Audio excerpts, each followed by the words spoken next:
Buenos amigos, otro enfrentamiento entre reclusos se produjo nuevamente, esta vez en la cárcel Najayo Hombre de San Cristóbal.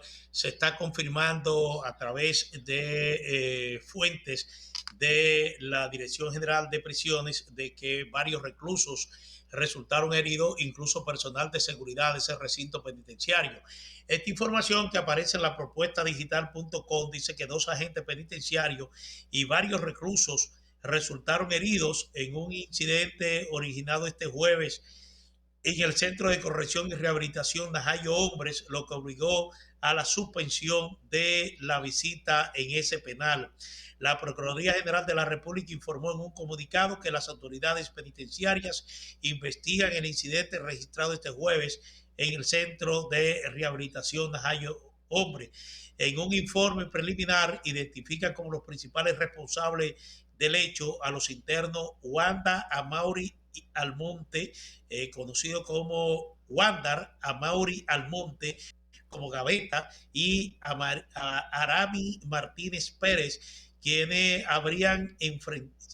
se habían enfrentado de manera activa a los miembros de la seguridad del recinto cuando se dirigían a la en donde se encontraba el interno Jeffrey Alejandro de Jesús.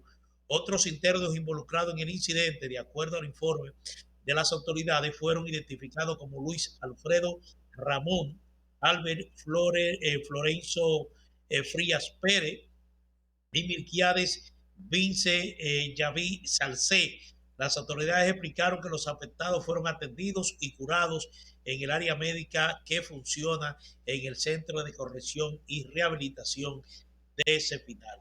Indicaron que los agentes de seguridad del Centro de Corrección del complejo penitenciario en San Cristóbal redujeron al grupo privado de libertad que agredieron a los dos agentes de vigilancia y tratamiento penitenciario. Bueno, ustedes recordarán que ya recientemente se produjo otro incidente de consideración en la Penitenciaría Nacional de la Victoria, donde 3 reclusos murieron y 10 resultaron heridos, en lo que las autoridades definieron como un enfrentamiento entre grupos rivales de internos. Bueno, pasando a otra nota, hoy en España el presidente Luis Abinader se reunió con Pedro Sánchez, que es el jefe de gobierno español. Emitieron una declaración conjunta donde básicamente están expresando su respaldo a las soluciones democráticas en toda la región de América Latina. Ellos defendieron este jueves en Madrid el respeto a los valores democráticos, el diálogo, la libertad, los derechos humanos en América Latina. Ambos mandatarios se reunieron hoy en el Palacio de la Moncloa, la sede del gobierno español, con motivo de la visita de Abinader a la Feria Internacional de Turismo. Entonces, Sánchez felicitó a Abinader por la respuesta rápida y eficaz que ha dado a su país ante la crisis turística provocada por la pandemia del coronavirus.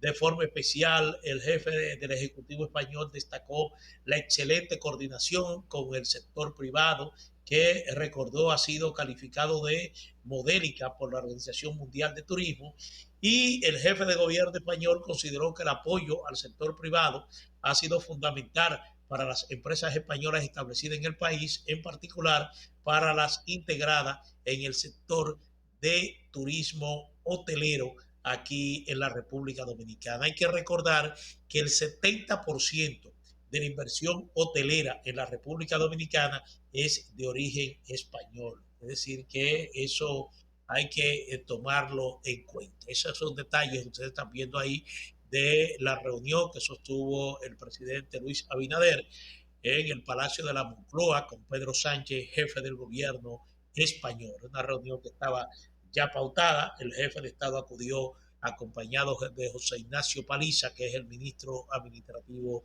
de la presidencia. Bueno, señores, y manteniéndonos en Europa, ustedes saben que desde hace semanas viene creciendo la tensión entre Estados Unidos y Rusia. Estados Unidos con el respaldo de la Unión Europea y la OTAN, y Estados Unidos que ha estado de manera muy activa y muy pendiente del movimiento de tropas rusas frente a la frontera de Ucrania. Pero ustedes se preguntan, ¿Cuál es el motivo de esta tensión? Que de acuerdo a expertos internacionales ha colocado al mundo al borde de una conflagración bastante peligrosa, porque se trataría de dos potencias mundiales con armamentos nucleares. Por un lado está los Estados Unidos y por el otro lado está la Unión Europea, que tiene el apoyo de la OTAN. Entonces, esto ha despertado realmente bastante preocupación en diferentes foros mundiales. Me refiero a Naciones Unidas fundamentalmente, que su Consejo de Seguridad se ha reunido ya varias veces para abordar el tema. La BBC de Londres preparó un interesante documental donde explica tanto el origen de la actual crisis entre Ucrania y Rusia, pero también destaca la situación que se está afrontando actualmente en estos momentos, que incluye movimientos de tropas y ejercicios militares, no solamente frente a la frontera de Ucrania, sino igualmente que Rusia ha estado ya hablando de ejercicios militares con su aliado en el Medio Oriente, Irán. Así que vamos a ver este interesante reportaje fílmico bastante explicativo de la situación que se está dando actualmente entre Rusia e Ucrania, pero con el involucramiento tanto de Estados Unidos como de la Unión Europea. Así que adelante, director. Al este, Rusia, al oeste, la Unión Europea y en medio, un país azotado por una guerra que ha dejado ya más de 14.000 muertos. Ucrania, uno de los países más extensos de Europa, lleva desde 2014 inmerso en un duro conflicto al este del país. Y la llamada guerra del Donbass no solo afecta a Ucrania, sino que tiene ramificaciones geopolíticas más allá de sus fronteras. Pero ¿cuál es el origen de este conflicto? En este video te explicamos cómo empezó y por qué Ucrania está en el centro de la creciente tensión entre Rusia y el bloque occidental liderado por Estados Unidos. Antes de explicar cuáles son las causas del conflicto actual, hay que echar un poco la vista atrás para entender la particularidad de este país. Entre los siglos IX y XIII, la actual Ucrania formó parte de la llamada Rus de Kiev, una enorme y poderosa federación de tribus eslavas que se extendía desde el mar Báltico en el norte hasta el mar Negro en el sur. Desde entonces, su historia se ha caracterizado por la dominación de potencias extranjeras y ha pasado por manos polacas, otomanas, austriacas y sobre todo rusas. Y durante la primera mitad del siglo XX, el territorio ucraniano seguía repartido. La zona oriental de Ucrania, que antes de la revolución de 1917 formaba parte del Imperio Ruso, pasó a llamarse República Socialista Soviética de Ucrania, cuando se estableció la Unión Soviética en 1922. La zona occidental se encontraba entonces principalmente en manos polacas, pero fue con la repartición de territorios durante la Segunda Guerra Mundial que la zona bajo dominio polaco y otras regiones colindantes pasaron a formar parte de la República Socialista Soviética de Ucrania. Esta república no incluía en un principio la península de Crimea. Esta estratégica región, situada al norte del Mar Negro, había sido anexionada por el Imperio Ruso en el siglo XVIII y era una histórica reclamación ucraniana. Sorprendió, sin embargo, que en 1954 el entonces líder de la Unión Soviética, Nikita Khrushchev, hiciera caso a esta reclamación y decidiera que Crimea pasara de manos rusas a ucranianas. Todo eso sí, bajo el manto común soviético. Pero recordemos que en 1991 se produce el colapso de la Unión Soviética. Ucrania se consolida como país independiente y mantiene una buena sintonía inicial con Rusia, que había sido la república soviética más grande e influyente. Sin embargo, más tarde se fue produciendo un acercamiento hacia Occidente, hasta el punto de elaborarse en 2012 un acuerdo de asociación entre Ucrania y la Unión Europea. Algo que incomodó a Rusia, que ejerció presión al punto de que cuando ya estaba todo listo para la firma, en noviembre de 2013, el entonces presidente ucraniano Viktor Yanukovych suspendió el acuerdo.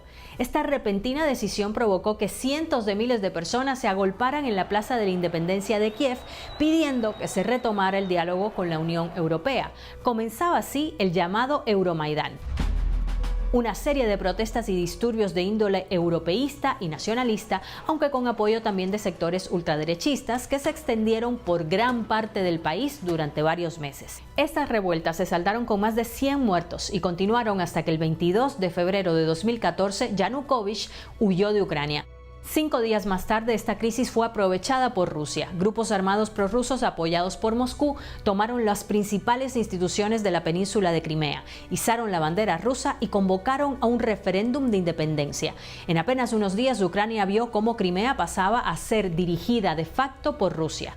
Más tarde, el presidente ruso Vladimir Putin reconoció que muchos miembros de estos grupos armados pertenecían realmente al ejército ruso. Incluso, el ministro de Defensa ruso les galardonó con medallas por lograr lo que calificaron como el regreso de Crimea. Este movimiento marcó un punto crítico de las relaciones entre Rusia y Occidente. Provocó la expulsión de Rusia del G8, el grupo de países más industrializados del mundo, y la Unión Europea reaccionó a la anexión de Crimea decretando duras sanciones económicas contra Moscú que aún siguen vigentes.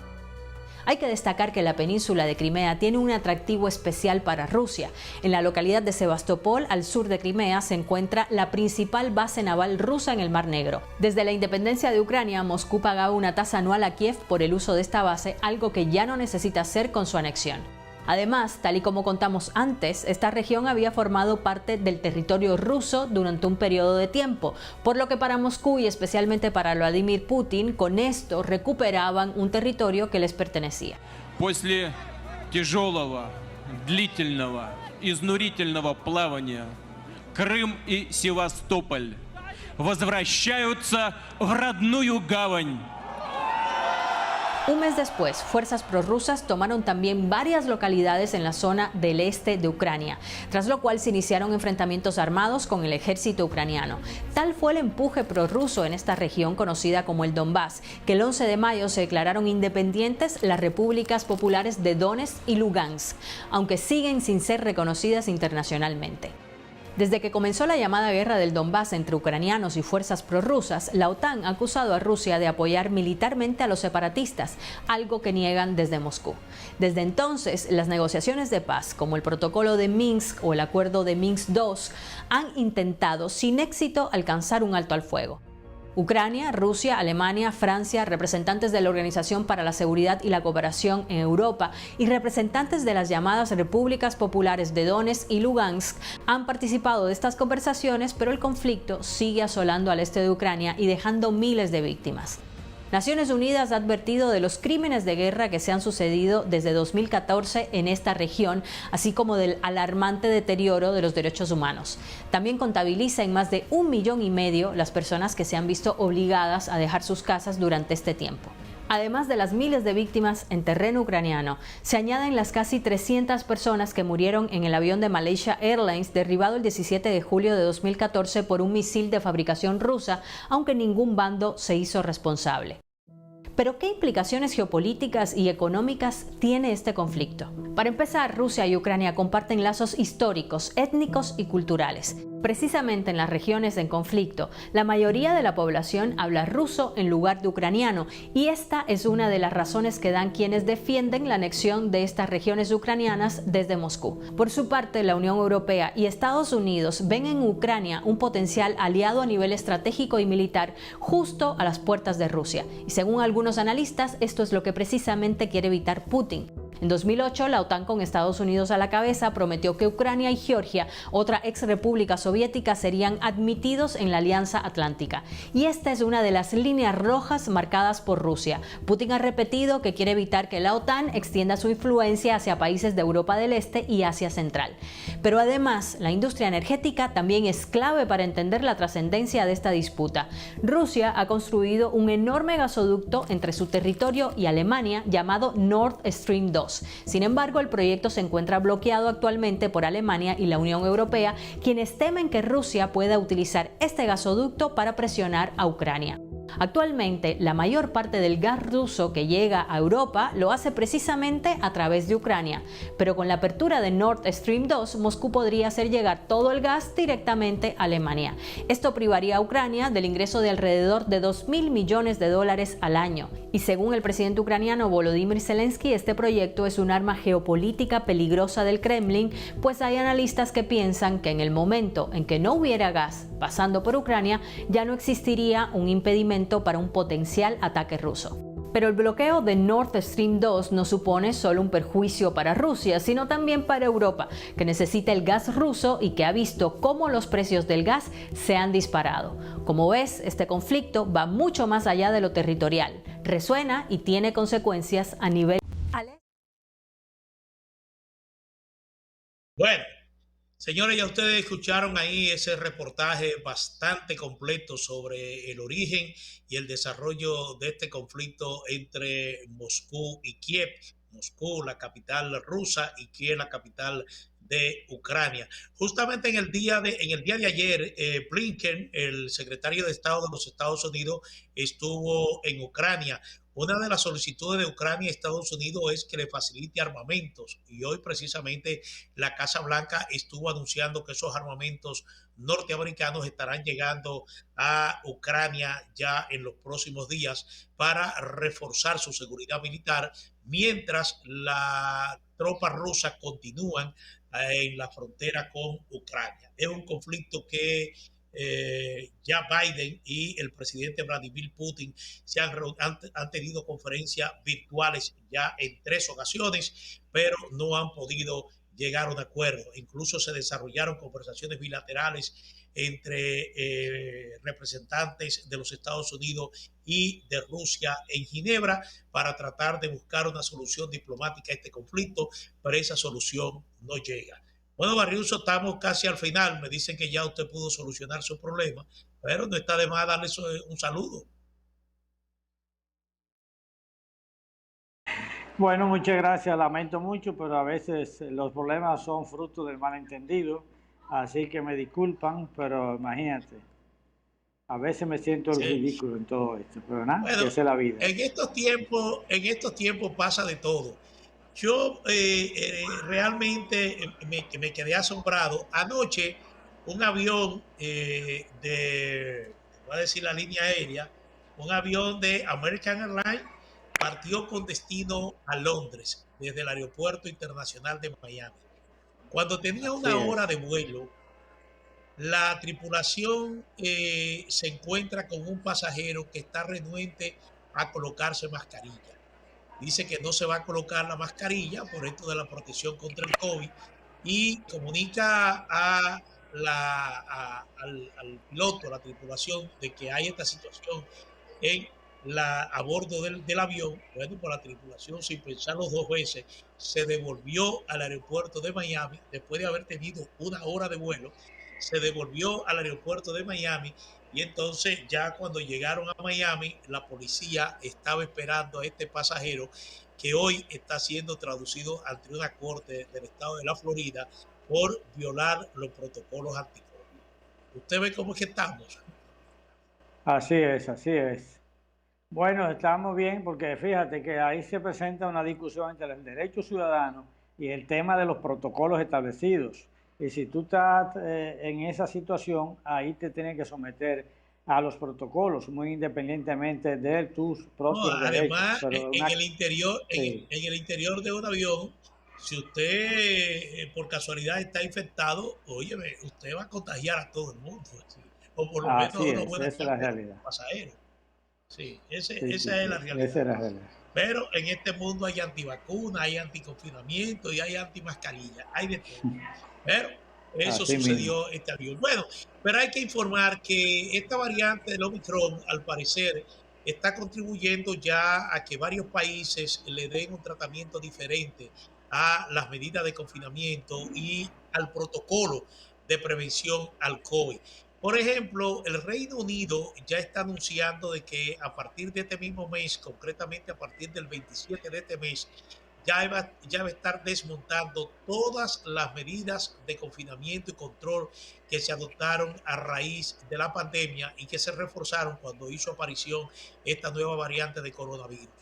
Ya esto lo anunció Boris Johnson, que yo pienso que está tratando de salir de un conflicto bastante serio que tiene, porque ya en el Reino Unido el hecho de que se divulgara que durante la pandemia, durante el confinamiento de la pandemia, él estuvo participando en varias fiestas en sus oficinas, de las oficinas del primer ministro británico, y esto realmente ha complicado, políticamente la gestión de Boris Johnson hasta el punto de que hay sectores que están pidiendo su renuncia.